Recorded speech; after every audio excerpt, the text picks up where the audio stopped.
Okay, so welcome to this video on the Sicilian Grand Prix. It's me and Padawan. We're going to be Hello. we're going to be learning how to play against the Sicilian Grand Prix. So let's jump into it. Before we jump into the video, like and subscribe if you enjoy the video, and also follow us on Twitch. You can get the video. Fantastic. Thank you so much, Chase. Okay, so what we want to learn is a defense against the following system.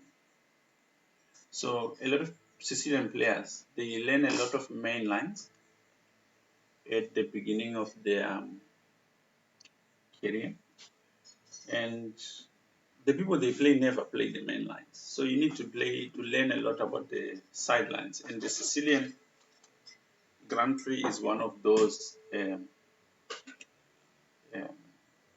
sidelines that you need to know. It arises after black, say, plays is f4. There are basically two ways that white plays the Grand Prix. He can either play the second move f4, or you can play the second move knight c3 and then play f4 the next move. All right. So the reason why white players choose f4 is usually because they want to avoid The main lines. Exactly. More common, but I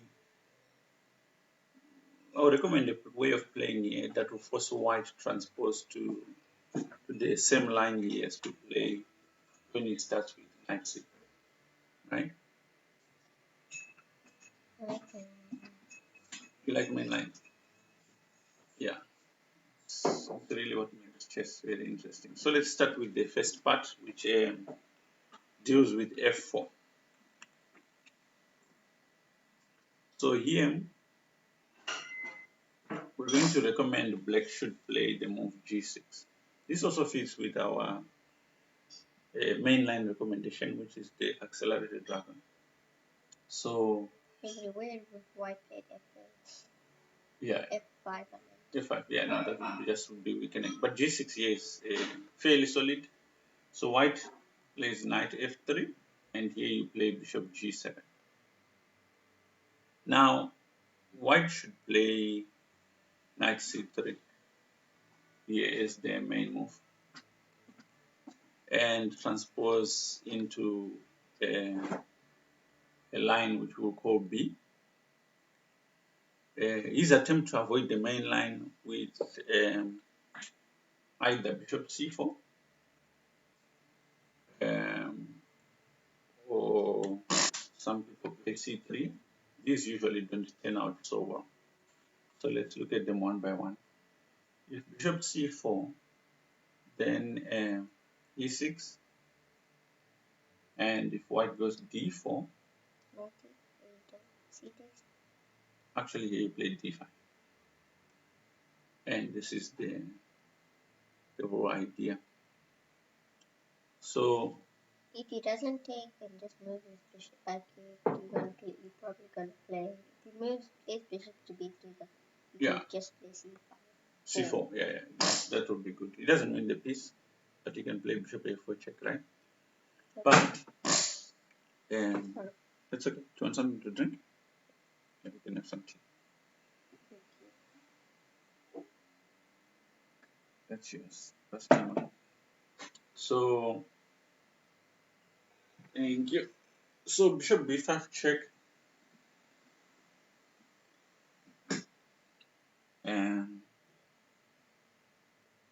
and here black can go bishop d7. After these light squared bishops are traded off, white's plan of playing e5 is no longer dangerous. So if you exchange this bishop, this is the worst bishop for black. There's nothing that he can be really afraid of. And if you go back, instead of knight c3, the other way that people play this or avoid the main line is to play pawn to c3. And here, knight c6, d4, c takes d4, c takes d4 followed by d5. Now, if he plays e5 here, you answer it bishop g4. And white has problems with his d pawn in light of the coming knight to h6 and then the knight to f5, putting more pressure on the d pawn. That's why here, if we go back after e4, c5, f4, g6, knight f3, bishop g7. That's why this is the main line. Play knight c3. And now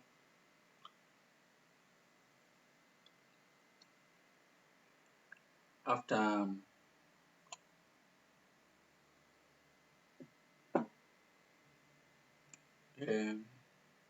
this line goes back to the main line which I was talking, which we hope to get into, which is that after e4, c5, f4 is designed to avoid the main line, right? But the main line is to start with knight c3 and black goes g6, and after f4, bishop g7, knight f3, knight c6. And now, if you play this line, one of the things you realize is that white has two main ideas. One is to play bishop to c4, and one is to play bishop to b5, right? Bishop to c4 being one of the most common, and also bishop b5. I've actually met both of these before. So let's start with if he plays bishop c4.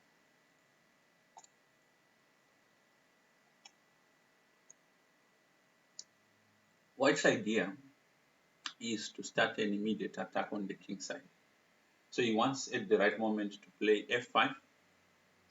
So what you do is, every time the bishop goes to c4, you blunt it with e6. So now it's no longer affecting f7.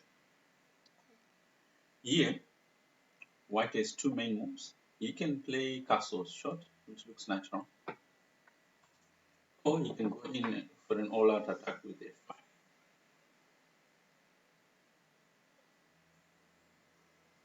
Okay? So if he goes for short castling, what you do now is you go knight g e7. Yeah, defending f5, also preparing d5, so both moves, it's a good move. It develops a minor piece also. Now it's much harder for white to play f5. White can try perhaps e5,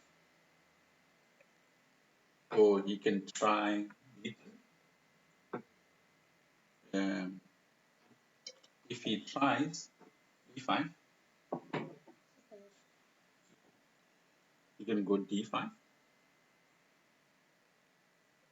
Now if black plays something like bishop e2, then you go f6.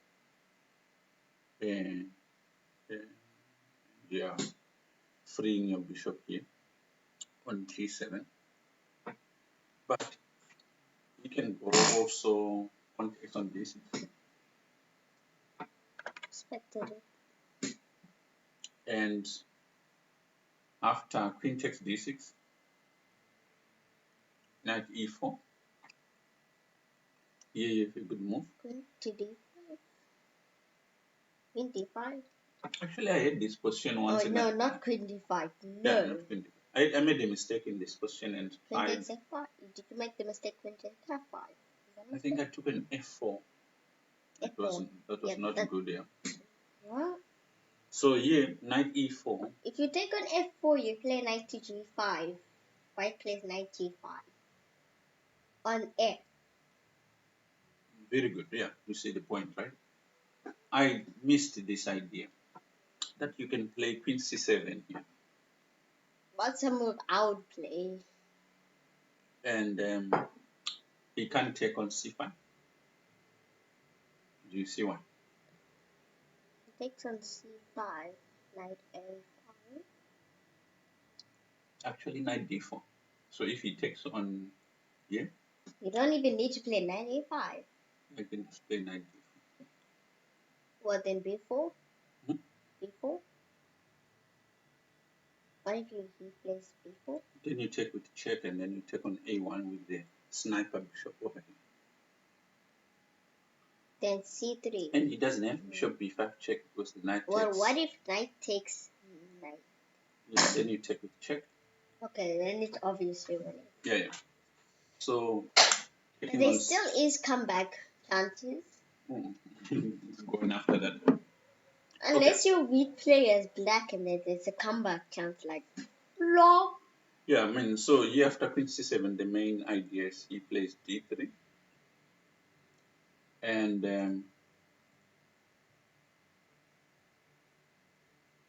now b6 for black. And what will happen is, yes, black will fianchetto his bishop on b7 and achieve a sound and flexible position. Bishop b7. Okay. I don't know if that's flexible. It's just being covered in a whole bunch of slime in the position. It's good. I think black is okay. So d3 is the other option that white has to continue. Remember here, instead of he's got this e5 idea, but he also has this d3 idea. And here, the way you continue is you again go for d5. This is always a nice liberating move in the Sicilian. When it plays e5, you can play knight. Oh, you are taking a bishop. Oh, you can't play. So he has to do something about that. And after bishop b3, you just castle. And if he plays e5, then you play knight f5. Yeah, then you've got these squares. It's not a good move. Queen e1. Usually they go for this idea of playing queen h4, maybe knight to g5. And h6, and then h6 for black. There's almost no point. Yeah, no, you don't want to weaken your king side that easily. I said there's almost, but there is still a point. So here, you play knight a5. Okay. And they normally go queen h4. And here, this is where you review your plan. What you do is you play knight e to c6. Right? Okay. So what black is doing is welcoming the exchange of queens. Because white usually avoids this because he wants that. Exchanging queens here helps black. After he just got a d5 that he's gonna rake open. Exactly, yeah. And after e takes but d5. First, I recommend bishop I recommend b6, allowing the bishop, because that you have to at least open your e1, because that bishop was a bad bishop. Yeah, but here after e takes d5, you take on b3 first. And after a b3, you take on d5. Now you've got this structure. You can just play d5 and annoy white. Like, actually, don't play d5. Yeah, I mean the knights are nicely restricted. You can play moves like knight b4. If you play, you can and this bishop is bad. You can just play f4 if he plays knight to e5. No, it's just winning, mate. You win a pawn, right? Knight to e5 4 if you play d5. Oh, okay, yeah. If you play d4, you can play knight e4. But you don't want to do that. You want to play this ending. This ending is, I've read this ending once, and it was easy to play as black. Actually, I've read it twice. But you learn a lot. I mean, I didn't know what I know now like this. Endings, in my thoughts, are normally easier to play with black, if you know that. Well, it depends on the position. You can't. In e4, easy. Yeah, so going back here. In Sicilian, I normally win. Queen f2 is the main idea of main line. Knight to d5 is tempting, but it's not like you take or anything. You mean knight d4? Yeah, it's not like you take or anything, but Okay. Just because he can't take, really. So after queen f2, he's putting pressure on c5. So you have to play b6. It'll be a big mistake if you played bishop to e3. I would be laughing. Like, Yeah. So, and here,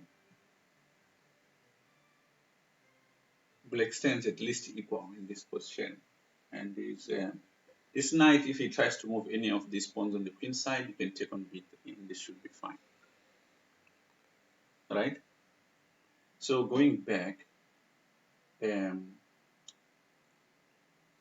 let's say at the beginning, so e4, c5, knight c3, g6, f4, bishop g7, knight f3, sorry, knight f3, knight c6, bishop c4. Instead of castles here,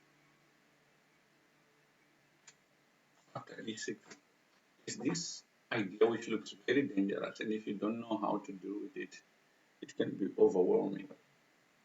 So this, you do not know how to use it almost. Pretty much, I don't know. You just play knight g7. That's really the move, right? And now you're actually threatening to just take on f5. It's your e4. Yeah, so he has to do something about the pawn, D and you takes. take with the d pawn, yeah. That's just almost just a free move. Yeah. Because you anyway needed to move your d pawn, so you can just play bishop. Well, you didn't need it, but you can just play bishop to d7. Then there's almost no points. Yeah, but also it's quite solid, right? For black, for black, yeah. It's knights. So white castle short here, black castle short, and after d3, I would not play this continues with knight a5, bishop b3. Normally, sometimes and here you eliminate here. That's what I do, like a lot of times in my games. Yeah, so having this gives you the bishop advantage, the bishop pair advantage. I like that for the end game. And after a b3, here you play a move which seems counterintuitive, in the sense that it blocks your bishop. You play e5. Okay, I almost never play that. The reason why you want to play this is you want to develop your bishop to e6. And if he, for instance, tries bishop g5, you can go f6 first and then go bishop e6. And eventually unravel your position. So after e5, queen e1, f6. This is always kind of a typical idea you have. When people play e4, I haven't played e5 in like almost a year. Yeah, I know. Queen h4. The Sicilian is a fighting opening. So after queen h4, bishop e6, bishop h6, which seems like a waste of time because this bishop is a bad bishop right now. But he wants to eliminate the advantage of two bishops. So knight c6, bishop b7. In the end game, that bishop comes in so much handy. Yeah. But after king g7, I almost win every game because of that bishop. The thing here is still white has got an imbalance in the fact that white has got two knights and black has got a bishop and a knight.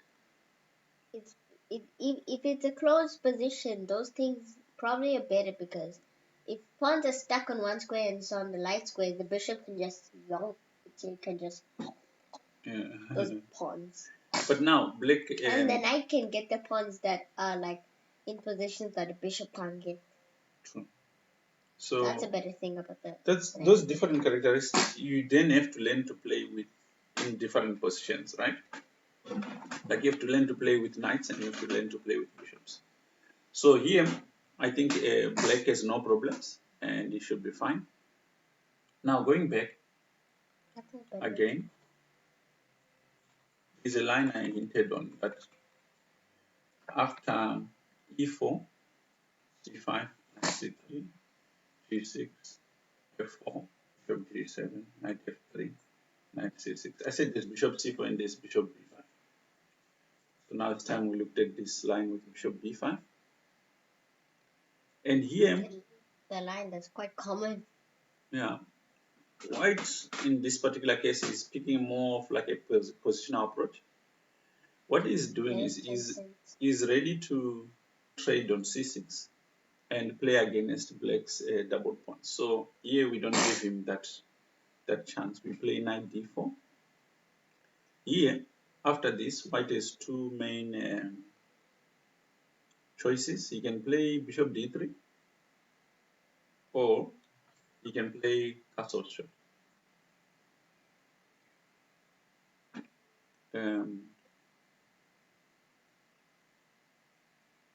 Other moves turn out badly for white here. One of those moves is a4. a4 is not really nice. Here you continue with knight f6. And after e5, you continue with knight to h5. If he takes on d4, you take, and after knight e2, you ask this bishop To just get out of its disgusting position that's annoying the king. exactly. So after a6, black's idea is to eventually play d6, attacking this e pawn, which has been advanced a bit prematurely. Okay. And here, also in black's favor, after knight d4, is to take on d4. And after c takes d4, knight e2, you can play queen b6. You're defending your pawn at the same time you're also asking this bishop to move out of your business. Exactly. So after bishop d3, kind of its business to check into king 3. You have this move d5, and it clears for the bishop to jump in. Allows the bishop to jump in her business. Yeah. To defend the king too. And you'll be able to recover your pawn as needed. So if they go e5 here to make your life harder, you just go f6. Again, now you're putting pressure on the Probably position. making their life even harder, but forcing them to make the knight go on e7, e2. Yeah, and again went something like c4, which didn't really make sense to me on why he had done that, but black just took on e5, and I think black has got a good position here. Please don't tell me white resigned. No, I think the game ended in a draw. Yeah, so let's go back here. So after knight d4, one of the main lines that we meet most is bishop d3. And after bishop d3, you just continue with d6. And if take on d4, just remember this, you take with a pawn. So it takes d4, and after knight e2, you continue with knight f6. I haven't had a draw in real life in a while. So after knight f6, white is 3 main tries. He can play check here. He can also take on d4. You can also play. If he takes on d4, black can take on e5 if he wants. Yeah, but we'll look at it systematically. Let's start with when he plays bishop b5 check. After bishop b5 check, it's like going back to his first choice, right? Here you just go bishop d7 because your bishop is slightly worse than his. Take, and now d3. Taking on d4 doesn't make sense because you're trading a double pawn for this good quality pawn. It's like the best quality. So it goes d3. Even if it takes on d5, you can't do the tacking anymore. Yeah. So now you just take and his queen's guarding the knights exactly. in the right. But it goes e5 here, and after castles, f5. never seen them And these right. moves, you need to learn to deal with them, because if you don't, you can get overwhelmed very quickly. So And here, checkmate 10. exactly. So here, immediately you strike in the center the moment he tries this business. And after knight g3, you take on e4. So the best way to react to wing attacks is to do something in the center. And after d4, you go to c8, This also discovered putting pressure on c2. And if they go bishop g5, immediately h6, so that they don't stay around your king. because soon they'll make a pin. Exactly. And here black has good play. If he plays bishop to h4 trying to keep the pin, g4, I don't even care if your position is dead at that Exactly. rate. So here going back. At that rate, letting that bishop stay there is anyway checkmate, almost. After knight f6, the other move that they could play is take on d4. Okay. And here, the best is to take on e4. Yeah. And after bishop e4, bishop d4, you have taken a better quality pawn than the one that white has. Yeah. And if they go, let's say c3, That pawn you had wasn't actually that good quality. It was terrible. exactly, It was c3, like bishop double g7, the double bad. queen f3, putting pressure on b7. You can play queen to b6, stopping him from castle. Very good, yeah. Queen b6. And black's queen move protects b7, while also preventing white from castling. And black stands better. For example, if let's say play goes, uh, sorry, let's say play goes d4, right? And you play short castling, and you are ready here to meet short castling with something e5. like e5, exactly. I was thinking about e5 first. And if let's say they go f5, then you can play this move g5, and there's no mate here, which is usually Unless you see a mate with because queen takes because f4, black has you'll got be mad. yeah, black has got enough counterplay. So after You'd be mad if g5, you played queen takes f5. yeah, I'm just going to give a line here because I think that sometimes it's important to know how to play in this position.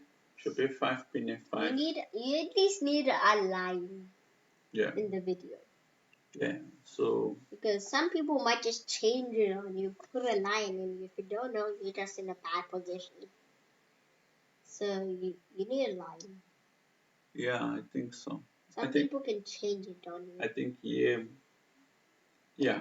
Then you bring enough defenses to the You king need side. to make another. The rook can come here and it can come to the king side. You can take on d4, and you've got, I think, more than sufficient compensation.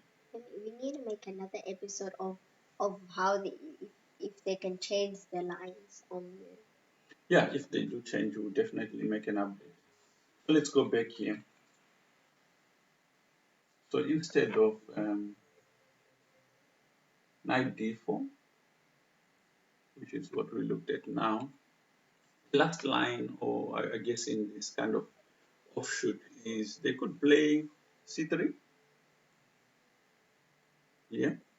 And here the simplest is to just take, and after take, you castle short,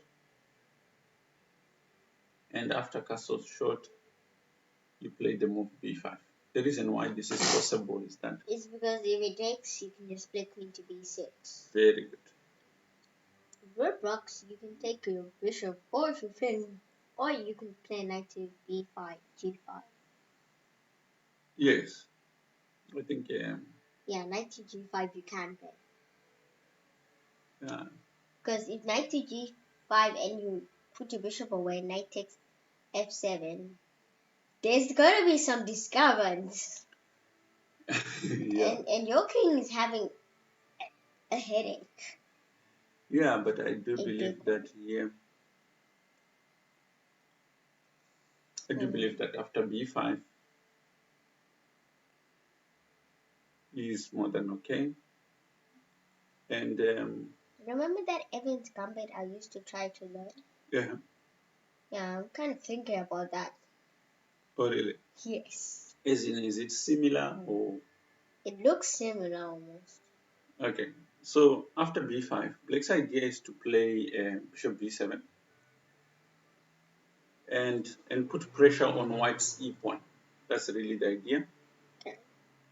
For example, if White goes knight g3, here you play bishop b7, and after queen e2, um, you play h5, and you're threatening h4 here. And sometimes the pawn will even go to h3. So I feel that Black is doing fine here. There's not really much to worry about. Okay, so going back,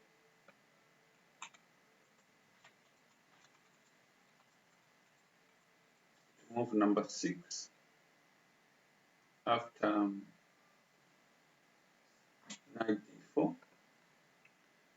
One move we need to look at is also short castling here for White, but here this is kind of harmless. After e6,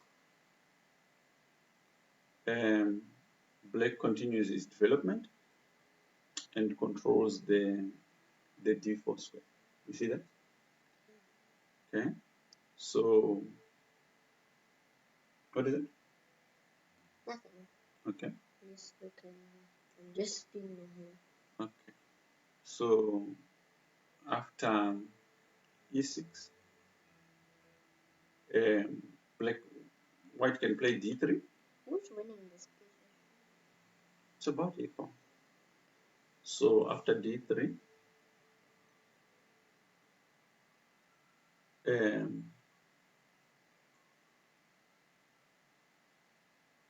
you can see that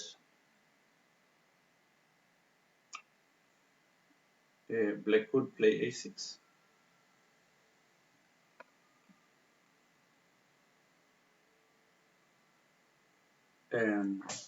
But instead of d3, White could play e5 here.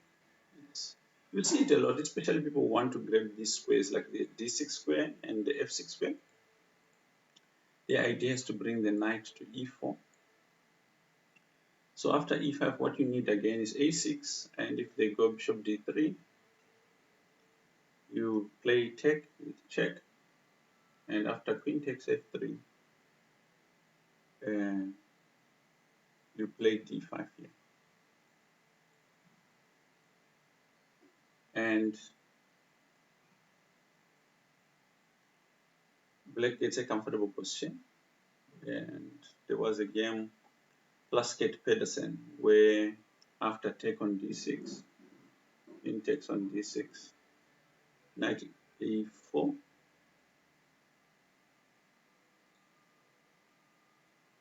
this move doesn't make sense to me. He played knight a4. Huh? But this would be a blunder because of queen e4. Why would you play knight e4? Knight e4 makes sense. Why? Queen c7. Maybe it was just a typo. Maybe it's just a grandmaster move that's too hard to see. Nah, I don't think so. The computer sees a flaw in it immediately. Okay, that's just. But d3 is the main idea. Knight e4 was actually confusing my brain. Yeah, but after d3, what you do is you go knight e7, completing your development, and after knight d4, c takes That d4. move is so not true that even my brain was sweating off when I saw that. Knight e2, castles. As soon as I finished Bishop a4. out stuff in my I was like, You go d5 here, and if they go e5, trying to secure your pawn, you play f6. This is very good to know because sometimes you end up trying to defend this pawn like in b6 and it works, but this gives you a bit more counterplay. So after f6, take on f6. Just want to comment that if he takes here, you can take on e5, and after takes with check, let's say queen takes, you have this pawn, and this position is good for black. So that's why he takes on f6, and after bishop takes f6, it goes should be 3. And there are chances for both sides.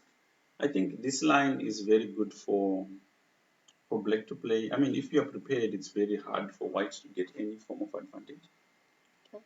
And the play is interesting. It's not symmetrical, so there's chances for the creative player and the one who's more prepared. So I hope people can use this, and or at least it answers some of the questions of what do I do if someone plays the Grand Prix. Okay. Do you have any question? Some of this opening confused my brain. Oh, really? Yeah. But you have to learn. You have to start somewhere, and then. When I heard F4 when you told me about this, I was like, Mm. But also when you meet it over the board, it starts having more. You start being able to make more sense of it because I then thought black had to play F4. no, no. Otherwise, I understand the opening better. Yeah. Okay. Thank you so much for watching, and Thanks for watching. we hope it's Hope you have this. a good lockdown. Maybe by the time the people watch this, they won't be in lockdown. It's being streamed today. We're still in lockdown. No, we're going to post it live. Hmm? We're going to post it on YouTube. Live. Okay, guys. Thank you so much. Hit the like button and follow us on Twitch. And subscribe if you enjoyed.